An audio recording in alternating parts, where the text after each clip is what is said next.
Boa noite a todos, boa noite, Mário. Já te mandei o convite. Boa noite, doutor Erickson, doutor Erson. Boa noite, doutor Renato Evando.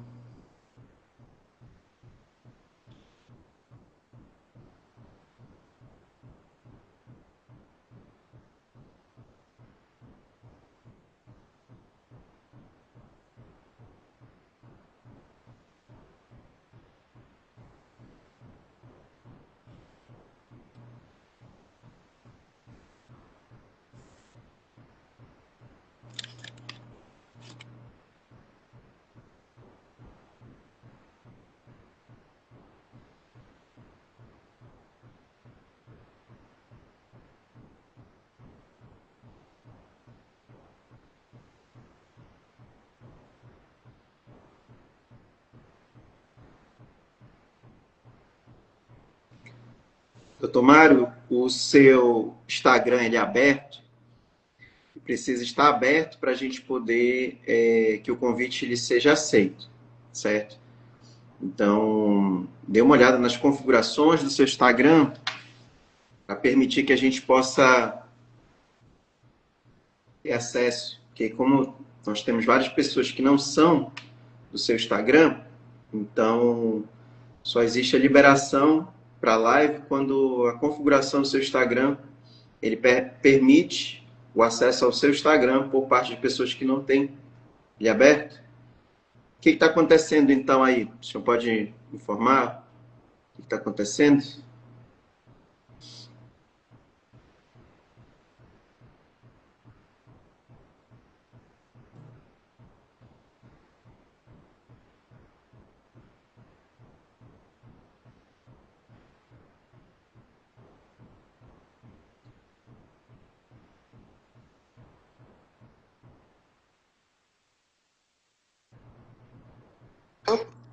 Oh, Ah, ah, é certo, doutor Mário.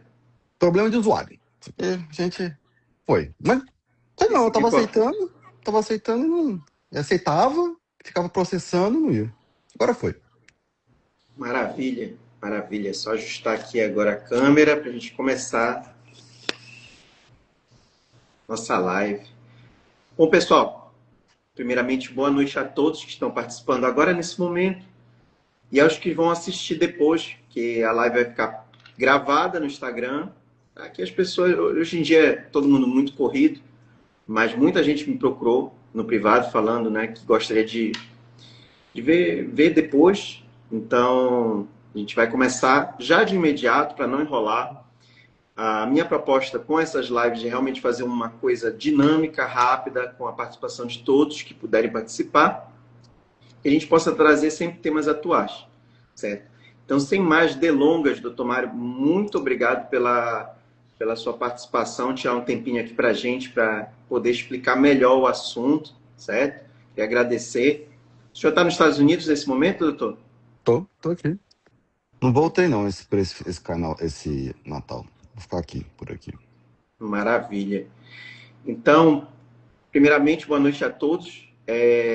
A gente vai dar início nesse momento à live, certo, pessoal? Sejam todos muito bem-vindos. Hoje a gente precisa ter uma conversa difícil, mas necessária, certo? Vamos falar sobre o caso Benício, que chocou o país, ficou por várias semanas esse assunto, e a gente está falando de uma criança, morreu de uma forma trágica, então comoveu todo o país. E aqui eu estou para falar com o doutor Mário Junqueira, né, para analisar essa manchete, esse caso que é de alta complexidade, extremamente relevante. Então, eu vou apresentar ao doutor Mário um breve currículo, né, para a gente não se estender.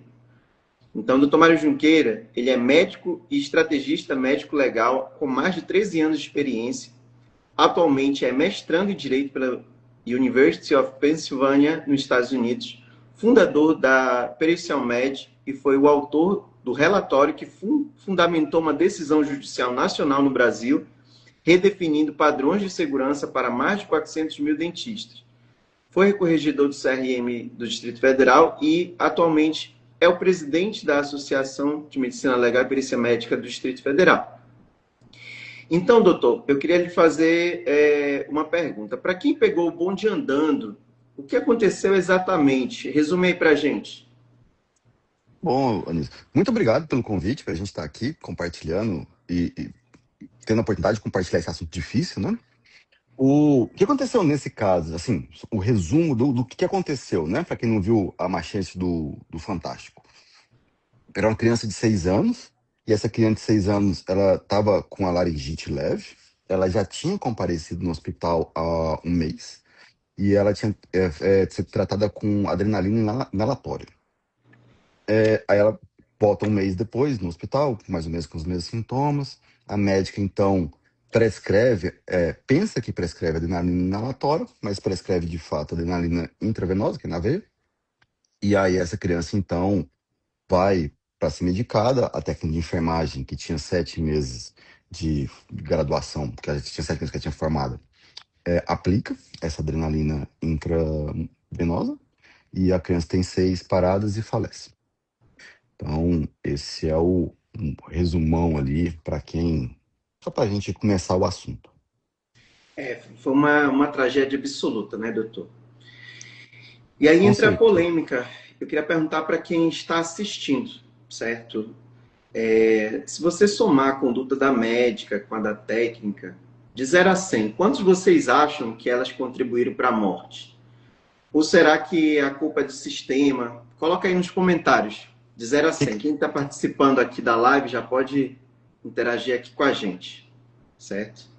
É uma pergunta muito difícil, né? Mas assim, para a gente ver como é que. Exato. O que vocês pensam, assim, né? O quanto que você acha que as duas contribuíram para o falecimento, né? Foi 100%? Foi menos do que 100%? Se alguém quiser comentar aí para a gente ter um norte, né? Pode participar, pessoal. Aqui a gente está para conversar sobre o assunto, certo? Nós estamos diante de vários grandes especialistas da perícia médica participando aqui com a gente, né? Temos o professor Renato Evandro, temos pessoas muito renomadas e que podem dar a sua opinião, o que acha sobre esse assunto. O que eu percebi é que tem um delayzinho, sabe, Anis, de uns 5 segundos, alguma coisa assim. Mas tá bom. Geralmente, o que se vê, né, no noticiário é uma pergunta assim, ou nos comentários do próprio Instagram, é uma responsabilidade muito perto de 100%, né? Discute um pouco ali qual que é a contribuição da médica ou da técnica de enfermagem, mas a grande questão, assim, a discussão fica nas duas.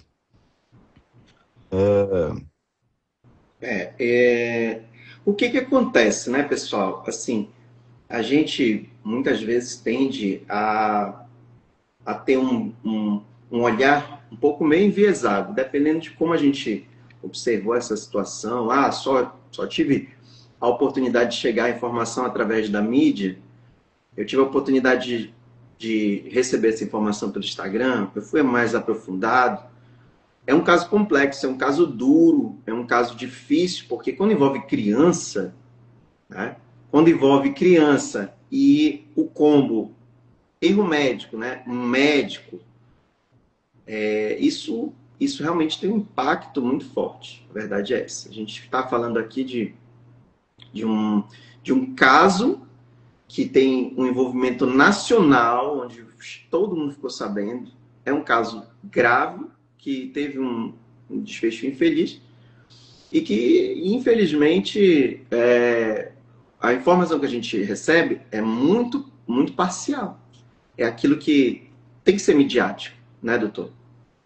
Com certeza. Eles, né, não tem uma visão muito técnica da prova, né? E aí pega aquelas questões ali que vai dar mais ibope e que vai trazer mais o público.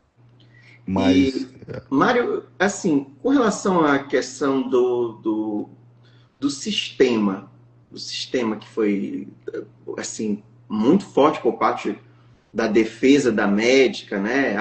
Teve um problema no sistema. O que você poderia falar para a gente sobre isso? pois é, ela traz uma questão que é o seguinte: o sistema tinha um defeito que na hora que ela colocava lá adrenalina a gente tem um comentário bom aqui, Ana, depois dá uma olhada. Tem um problema de quando colocava adrenalina por inalação, na hora que ela apertava em solução, o sistema trocava a, a via de prescrição e só liberava intravenosa. Então ela alega ali um defeitozinho no software, né? E aí, sobre esse defeito no software, tem algumas perguntas para a gente refletir, né? A primeira pergunta é o seguinte: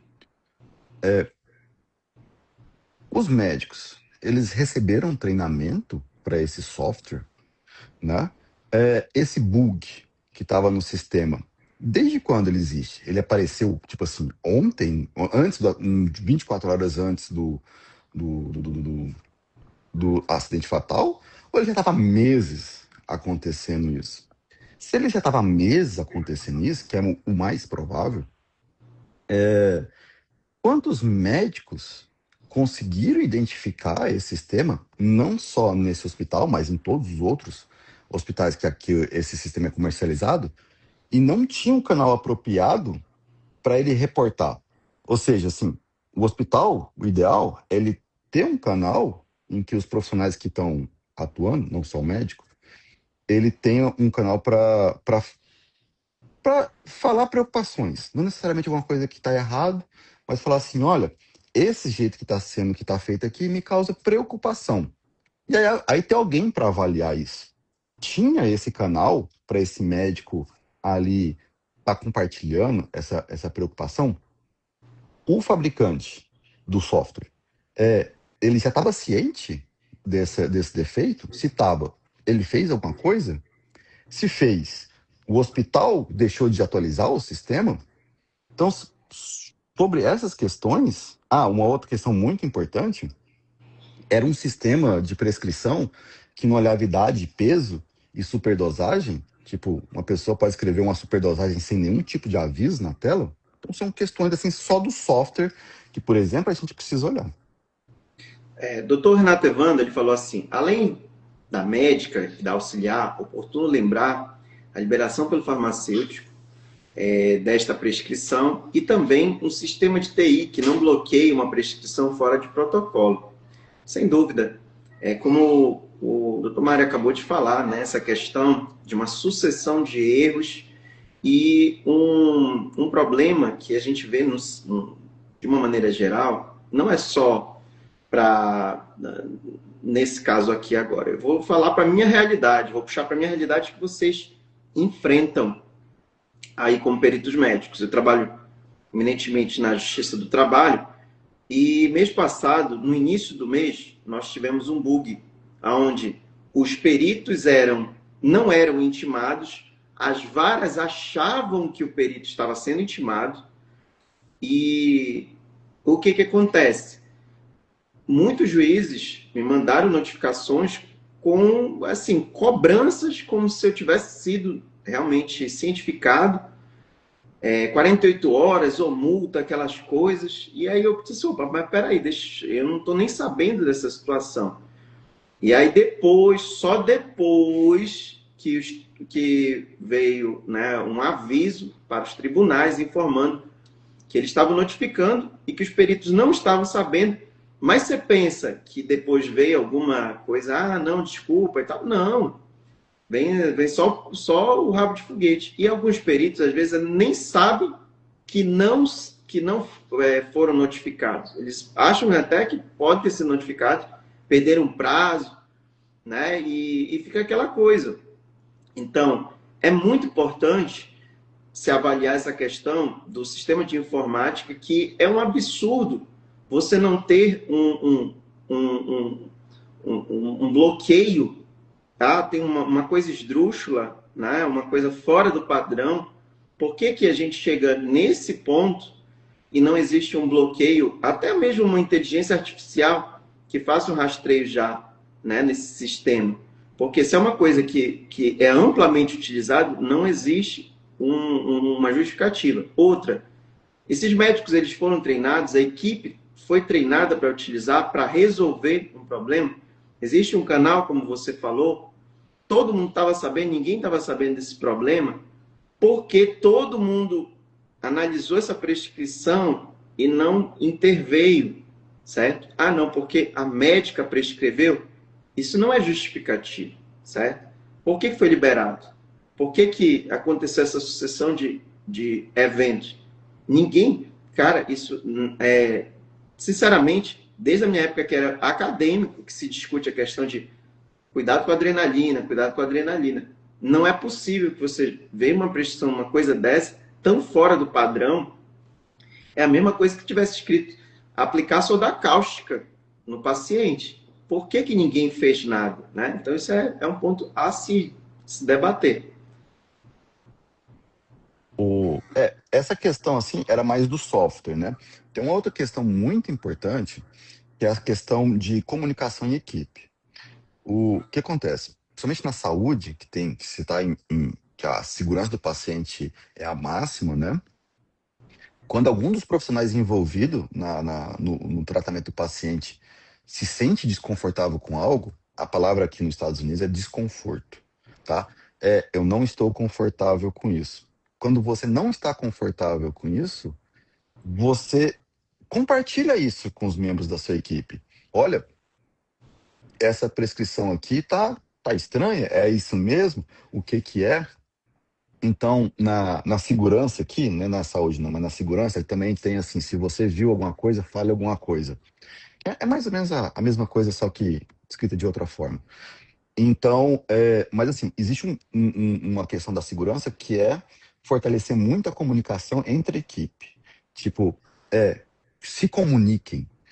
E aí, a gente vem com uma questão que é o seguinte, como que é a comunicação da equipe desse hospital? As pessoas, somente pessoas assim, com baixa hierarquia, elas têm liberdade para compartilhar aquilo que causa desconforto a elas? Ou existe uma cultura de medo em que se ela compartilhar algo, ela é punida? Entendeu? Então, assim, como que foi quando outras pessoas da equipe compartilharam algo que ela estava desconfortável? Qual que foi o tratamento dela dentro da equipe quando ela fez isso? Então, essa é uma coisa importante também. Isso é fundamental, né, doutor? Muitas vezes o técnico vê o erro, mas tem medo de falar. Sobretudo uma menina dessa, né, que tem 7 meses no emprego.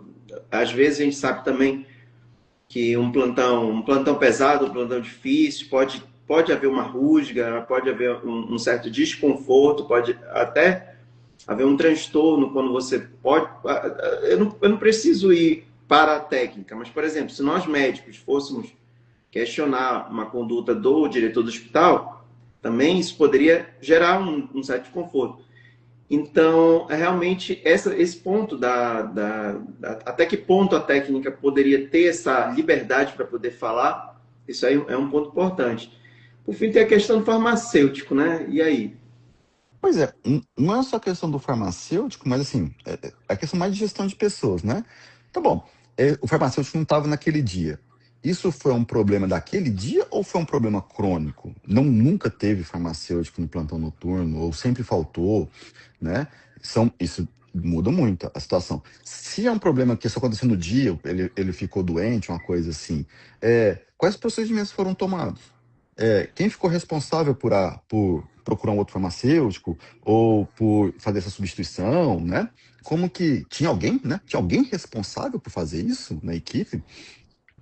E a outra questão, muito importante também, é a supervisão de uma pessoa que formou há 7 meses, né? Você não, como que você não deveria deixar uma pessoa que formou há 7 meses trabalhando num plantão sozinho, fazendo prescrição de alto risco, né? Tem que ter algum tipo de revisão ou ter algum tipo de dupla checagem, né? Isso é comum nas equipes que trabalham em casos críticos, né?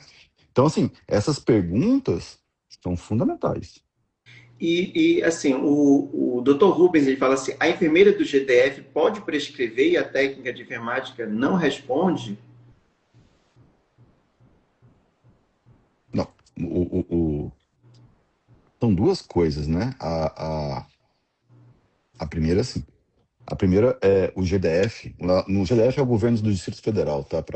Essa coisa do Distrito Federal. É o governo federal, do Distrito Federal. Uhum. Ele liberou o enfermeiro prescrever. Eu acho que o Ministério da Saúde também liberou o nível nacional no SUS, mas pode prescrever algumas coisas, sabe? Cada um, sobre esse ponto específico, cada um responde sobre o ato que fez, né? A pessoa que prescreveu responde pela prescrição e a pessoa que aplicou responde pela aplicação, né? Cada um é responsável pelo ato que executou. O doutor Renato fala, o denominado erro de administração está entre as principais causas de dano no sistema hospitalar, e não são poucos os casos nos Estados Unidos. O que o senhor poderia falar aí para a gente sobre isso? Pois é, então, essa é a grande questão.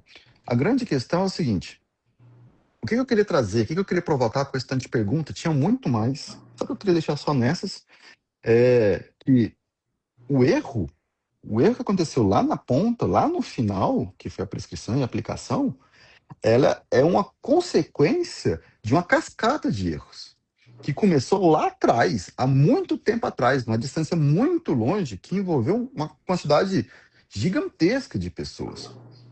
Então, isso que a gente chama de cascata de cadeia de eventos, né? E qualquer um desses eventos, da cadeia de evento, que a gente quebrasse, o erro não acontecia. Então, assim, qual que foi a experiência dos Estados Unidos? Os Estados Unidos, sempre, todo mundo sabe, ele judicializou tudo. Ele sempre judicializou cifras enormes aqui. E o que eles conseguiram com isso? Eles conseguiram criar o que a gente chama de medicina defensiva. Basicamente, o sistema de saúde ficou mais caro para pagar as indenizações, porque é óbvio que essa conta acaba ficando para o usuário que está pagando o sistema de saúde. Criou uma cultura do medo, começou a fazer um monte de prescrição desnecessária, começou a ter reconhecimento das seguradoras e começou a cultura do medo, né? O profissional começa a ter medo. Então foi só isso que eles conseguiram.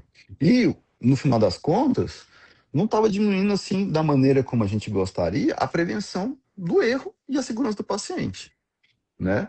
Então, em 80 eles começaram a, a introduzir uma série de regulamentações para, primeiro, criar procedimentos. É que um colega aqui falou protocolo, né? A palavra protocolo, a gente liga muito com protocolo médico, né? Na coisa mais administrativa, eles chamam mais de processo. Então, criar processos de segurança para criar bloqueios ali e começar a ter essa visão mais sistêmica que eu estou apresentando aqui. Não é só aquela pessoa que errou, que prescreveu, que é responsável. Não, é todo mundo aqui para trás. Então, vamos olhar para todo mundo aqui e vamos criar processos para isso não acontecer. Então, essa é a experiência aqui dos Estados Unidos, está implantando desde os anos 80, só desde os anos 80, só tem 40 anos que eles estão fazendo isso aqui. E hoje é uma indústria gigantesca aqui, que é chama indústria de Compliance in Health Law, que é uma das matérias que eu tive na facul. E isso mudou totalmente a minha visão do erro. Para trazer assim, tirou a gravidade de cima daquele profissional da ponta e trouxe a gravidade do erro para a gestão, entendeu? Para os sistemas de processos, quais foram os processos que foram implementados para esse erro não acontecer? Isso que realmente importa, é isso que vai mudar a segurança do paciente. E assim, a gente está vendo a internet pedindo a cabeça da médica e da técnica, principalmente, né? O senhor acha que é esse caminho certo? Pois é, então, se a gente quer criar um sistema que acha um culpado, então é que a gente quer um culpado. E a gente não se importa muito em mudar os resultados futuros, né? A gente não pode deixar do jeito que tá bom assim, mas a gente acha que toda vez que acontecer, a gente acha um culpado, e é isso. Aqui tá no caminho certo. Se a gente quiser produzir uma outra sociedade, uma outra mentalidade, a gente precisa sair desse caminho. E qual que seria o modelo certo? O modelo certo, que é o que eu estou mostrando aqui, é justamente a gente sair dessa questão de achar um culpado, sair dessa questão assim de, tipo, eu sofri um dano e eu quero que o outro também sofra um dano, e entrar numa questão muito mais de falar assim, beleza, aconteceu um erro, aconteceu um evento trágico, mas eu quero pegar esse evento trágico, aprender com ele, entender por que que esse evento trágico aconteceu que não deveria ter acontecido e criar processos para que outras pessoas não passem por isso. Seria Então, mais próximo do modelo da aviação, então, por exemplo. o modelo de aviação é perfeito. É o modelo que a gente tem mais sucesso em fazer isso. É parar com essa cultura da vingança, de achar o culpado e começar a achar, criar uma cultura de vamos criar processos melhores. Perfeito. E enquanto isso, a vida desses profissionais está sendo destruída nas redes sociais. Pois é. E aí a gente tem um efeito que é que é assim, é óbvio que a gente não queria que acontecesse o evento trágico que aconteceu com essa criança. Mas se você pegar também, por outro lado, a gente tem profissionais ali que estavam dedicando a sua vida em melhorar o próximo, ninguém tinha intenção de causar esse dano. E aí nem foi julgado ainda, não se sabe nem se teve erro de software ou não, e as pessoas já estão condenando ela, já estão divulgando a imagem dela escrita assassino embaixo, e esse dano, mesmo que prove que ela não teve responsabilidade, ele é irreparável. Ele é irreparável. Eu acho que acho que nos dois casos elas foram afastadas do trabalho, Já há um ano. sabe? É, Não, preventivamente os conselhos já afastaram por um ano tanto a médica quanto a enfermeira, e é essa a cultura do Brasil, né? A gente parte do princípio que se está na mídia, se foi cair vai ser linchado, e é uma coisa irreversível, né? Por mais que, como o senhor falou, por mais que elas provem que existiu um erro estrutural, um erro que foge das mãos do próprio técnico em si, né? O médico é um técnico, então se o sistema ele foi falho. Pessoal, inocência a gente pensar que naquele momento, naquela agitação, numa urgência, você tem o controle de toda a situação. A verdade é essa. É muito complicado você dizer que a revisão, revisão e revisão em cima, é uma dinâmica muito puxada, então é bem complicado. O Dr. Renato falou o seguinte: o CFM orienta a instalação de núcleos de segurança do paciente nos hospitais para discutir situações como essa tomada de condutas, escrever protocolos para evitá-las. E aí, o que o senhor acha disso? olha, é muito complicado porque, primeiro assim, o objeto que o CFM normatiza é o ato médico, tá? É estritamente o ato médico. É, e aí a gente vê que, assim, falar estritamente do ato médico é insuficiente para a questão. Não é isso que vai resolver, por exemplo, a, a liberdade, a cultura de se falar em equipe, ou é, um canal de comunicação para possíveis problemas no hospital. Essas coisas assim, não é da alçada do CFM fazer isso. Aí o CFM pode criar orientação. Mas orientação, não, orientação você segue se quiser. E aí, se a orientação fosse tão efetiva, aqui tá acontecendo isso desde os anos 80, né? Já era para ter alguém já ter orientado, né? Então, assim, eu tenho minhas dúvidas, né? Até que ponto uma orientação vai ser eficaz. Aqui aconteceu, aqui tem umas coisas muito interessantes, muito interessantes. A primeira coisa é, por exemplo, assim, você não tem o direito de não gerar prova contra você, entendeu? Se está no sistema, se está no negócio ali, você tem acesso, a justiça tem acesso a tudo, tudo, tudo. Só não tem acesso, ele chama de discoveries, só não tem acesso em relação às coisas que foram discutidas com o advogado, que isso se chama de relação privilegiada, mas o resto tudo tem acesso. E destruir prova é mais grave que quase todos os crimes. Então, se você cometeu um crime, a orientação de todo advogado é não destrói as provas. Porque se pegasse ele destruindo, ferrou. E, Interessante isso. e aí, e a outra coisa é o seguinte: começa no compliance, começa a ter alguns crimes, literalmente crimes, que vai penalizar a gestão do hospital. Entendeu? Aqui principalmente, aqui tem SUS, tá? Chama Medic Aid. E como é que funciona o SUS aqui? Para resumir, bem complicado, mas para resumir, o governo te dá assim, tipo assim, $300 pro seu plano de saúde, depende da sua renda, dependendo da sua renda eles te dão mais ou menos, mas tipo, dá $300. Aí eles têm um hall de planos de saúde que você pode usar e gastar esse dinheiro. E aí você tem lá tipo assim, eu quero o plano Diamante Plus. O plano Diamante Plus é $1.000. Beleza, o governo paga 300, você paga 700, e aí você pega o plano que você quer lá. Mas aí tem um plusinho, que é o seguinte, se a instituição que está recebendo dinheiro do governo, os 300 doleta lá, né, ela cobrar um centavo a mais do governo americano, centavo a mais. Prestou um serviço que tinha que prestar, prescreveu um tratamento que não precisava, faz qualquer tipo de loucura. Isso é crime, isso é crime, isso é crime. E isso é crime de fraude. E vai para todo mundo, entendeu? Tipo assim, se a diretoria sabe, pega, eles vão investigar assim, quem tinha conhecimento do negócio e vai pegando todo mundo.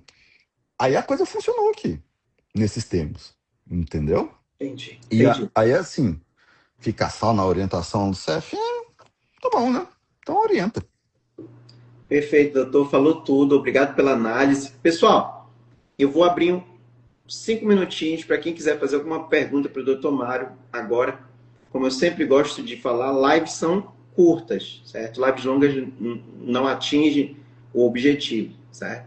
A gente pode fazer uma nova conversa em uma aula mais aprofundada, mas aqui é uma coisa curta. Então, 5 minutinhos para vocês e eu já vou agradecendo a participação do Dr. Mário. Muito obrigado, certo, por disponibilizar um tempo de alguém experiente, de alguém que domina o assunto, de alguém que tem bagagem, renome, pode falar para a gente melhor, certo? Por quê? Porque o que eu percebo hoje na internet, de uma maneira geral, é que tem muita gente que não sabe absolutamente nada e quer falar sobre um assunto delicado, complexo. Então, o nosso objetivo com essa sequência de lives a partir de agora é trazer pessoas que realmente dominam o assunto, que conhecem e podem falar, sem querer surfar na onda, que é muito fácil chegar aqui e falar somente o que a mídia quer ouvir, o que o Instagram quer ouvir, certo? Entenda que o algoritmo, ele rastreia sim. Se a gente talvez estivesse castigando essas profissionais, o alcance talvez dessa live que vai ficar postada ia explodir. Imagina, 2 médicos aqui falando sobre o assunto, uma autoridade, certo? Então ia explodir, ia chegar, né, viralizar. Então isso é muito importante a gente ouvir de alguém que entende, que compreende, que tem experiência sobre o assunto, que a gente possa levar para outras pessoas a visão correta. Pode não ser a ideal, mas a gente precisa ter uma responsabilidade, né, e não querer só castigar o profissional, que muitas vezes é uma vítima, né, de um sistema falho, sem treinamento, e que a gente precisa compreender melhor.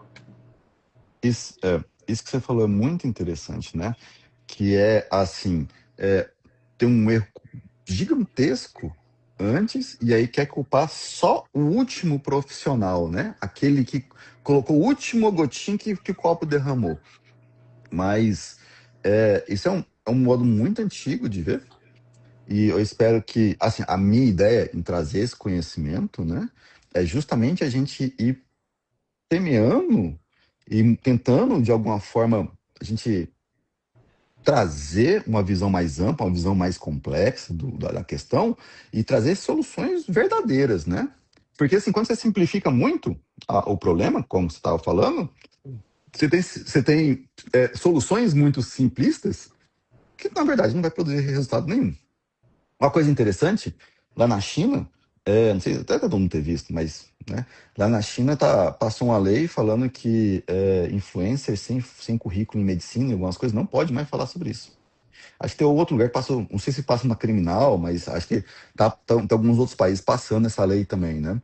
Estão Que é querendo just... trazer aqui para o Brasil também, né? Mas na China, realmente, eles são bem severos com essa questão, são bem rigorosos, e agora não pode. O influencer tem que dominar realmente, tem que ter formação para poder falar sobre o assunto. num outro grupo de médicos, é, eles postaram que um médico foi penalizado porque ele estava falando que mamografia causava câncer, Sim. né? E aí, eu acho assim, né? É, trazer desinformação, eu acho que assim, tem que ser uma coisa punível, né? E aí, a pessoa que não tem formação na área e corre o risco, se expõe ao risco de desinformar em massa, essa pessoa ela tem que ser de alguma forma falar assim, filho, olha, isso não é o que a gente quer pra gente, isso não é o que a gente quer pra nossa sociedade. O que de alguma forma fazer isso. Eu acho que é a mesma questão do problema, né? É justiça não é vingança. Justiça é prevenção e aprendizado. Eu acho que assim, o dia que a gente, como sociedade, incorporar isso de uma forma melhor, a gente vai viver numa sociedade melhor. Mas até lá, né, a gente fica ali nessa penumbra. Pessoal, eu estou quase finalizando, só queria agradecer a todos vocês que estão aqui presentes e os que vão assistir depois. Você conhece alguma autoridade, alguma pessoa que realmente é renomada, que possa trazer conhecimento para a gente de forma técnica, de forma sóbria, sem sensacionalismo, sem querer viralizar? Pode me mandar pelo direct o nome desse profissional, eu vou conversar. A gente já preencheu todo o calendário de janeiro, de dezembro, agora traremos pessoas, assim como o Dr. Mário, que realmente domina o assunto. Se você quiser sugerir, me procure, eu vou conversar com essa pessoa e trazer, certo? Então, muito obrigado pela participação de todos. Obrigado, Dr. Mário, pela sua gentileza de estar aqui com a gente, certo? Vou dar o espaço final para o senhor finalizar e depois a gente encerra. Então, tá bom. Anísio, parabéns pelo projeto. Eu acho assim que a internet precisa mais desse tipo de coisa. Muito obrigado por ser essa pessoa maravilhosa que você é. Muito obrigado a todos que compareceram aqui na live. E é isso. Provavelmente a gente está nos mesmos grupos. Qualquer coisa é só chamar também. Um bom final de ano para todo mundo, boas férias e que a gente volte para um 2026 melhor, né? E a gente tente construir também um pouco, melhorar um pouquinho esse mundo, né? Deixar ele um pouquinho melhor do que a gente achou ele. Até mais, pessoal. Fique com Deus e até a próxima. Até semana que vem. Tchau, tchau.